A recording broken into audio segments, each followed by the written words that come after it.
Hi everyone, in this video I'm going to talk about what makes an academic conversation, and then I'm going to talk about the academic conversation that you'll be looking at in Module 2 in ENC 1101 online.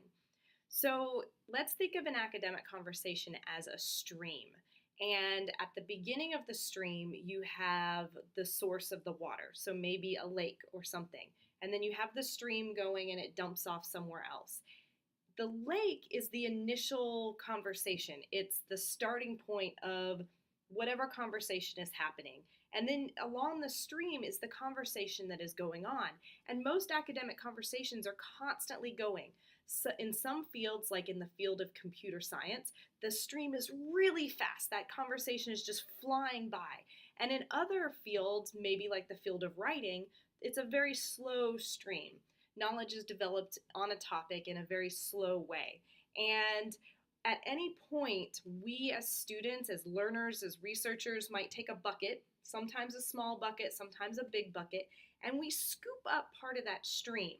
And this is whatever we found in our Google search.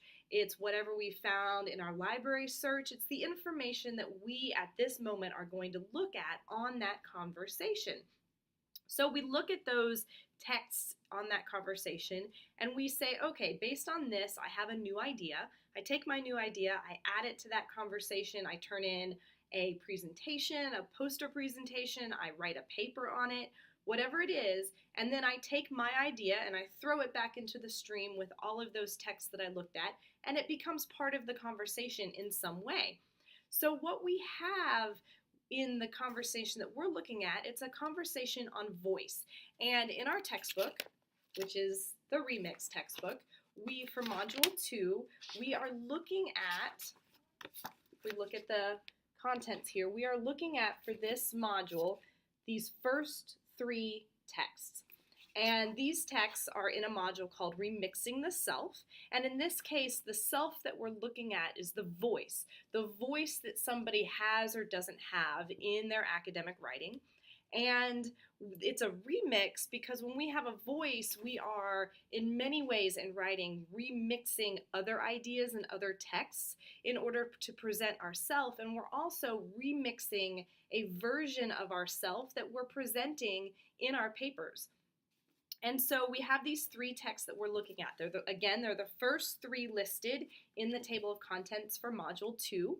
They are Paul Key Matsuda and Christine M. Tardy's Voice in Academic Writing, the Rhetorical Construction of Author Identity in Blind Manuscript Review.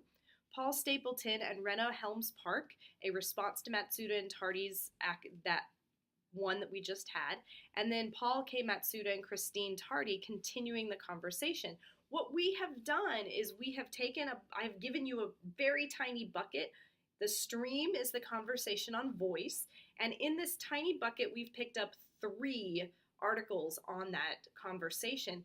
And these particular 3 articles are talking to each other in a very meaningful way.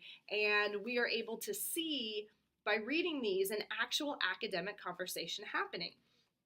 Now, if we were to look at the first text in this conversation, it's not actually, the first text that we're reading is not actually the first text in this conversation.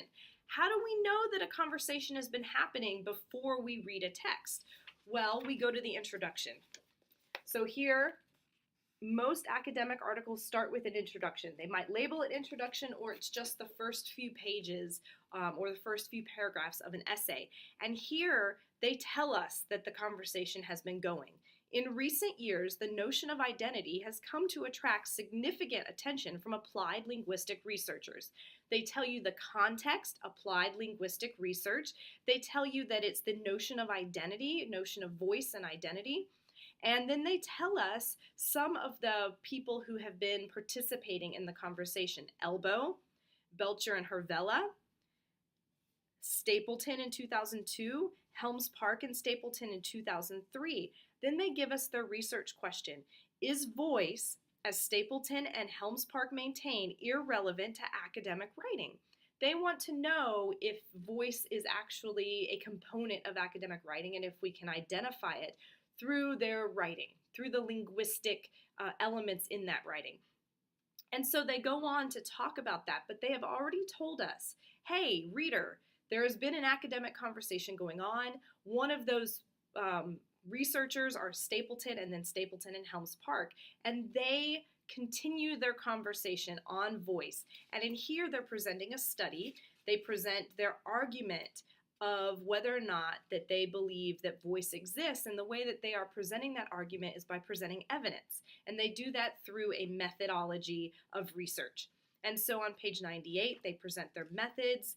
On page 101, they present the findings of their study, and their methodology is, they tell you how they collect their data, they tell you how they analyze the data, and then in the findings, they present you those results, and they tell you what their argument is based on their results. And so we're looking here, what is their argument? What is their claim? So in every research project, researchers are going to give you a claim, and their claim is their conclusion of their, if it's a research study, their conclusion of their research. They say, based on this evidence, I am making a claim that something is happening. And what your job as the reader is when you're looking for a claim is to look for that argument. What do they say is happening?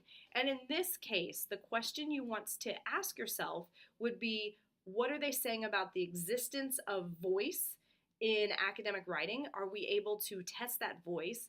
And then you also want to think about, what are they saying needs to happen based on their argument of the existence of voice? So I'm going to give you a little hint. Paul Matsuda and Christine Tardy, they believe that voice exists in writing. They go against what Stapleton and Helms Park are saying. So they believe that voice exists.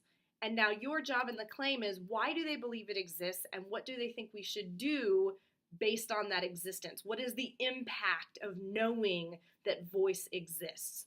And that's what they're claiming. So a number of you for your rhetorical reading notes didn't quite pick out the claim, and you will need to pick out the claim when you write your rhetorical summary, because remember, a minimum requirement is to have the claim identified in the first sentence of your rhetorical summary. Then after you read and do and think about the Paul Matsuda, the first Matsuda and Tardy article, you're then going to continue reading about and seeing how an academic conversation can be extended. And you will read the response to Matsuda and Tardy by Stapleton and Helms Park. So what we have with Matsuda and Tardy is they enter the conversation by giving us a research study.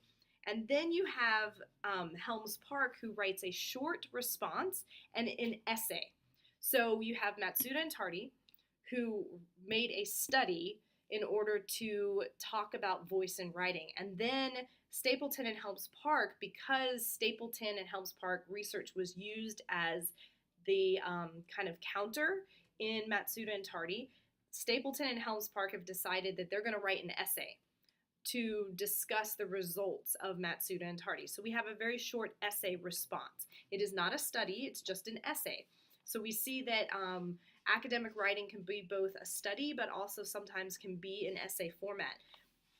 And then we have another short article by Matsuda and Tardy continuing the conversation on voice in academic writing. And here they say, we're grateful to Professor Stapleton and Helms Park for taking the time to respond. And then they kind of take pieces of that and they respond back to their argument in order to provide more validation for their own study. So what we have here is we can see how people will discuss a topic, how they will respectfully disagree with one another, and how they might push forward their own understanding of a topic within an academic field.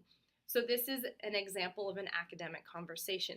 Hopefully this video has helped you to contextualize what's going on with these three readings to help you understand how they are connected and why we are reading them as a sample of academic conversation.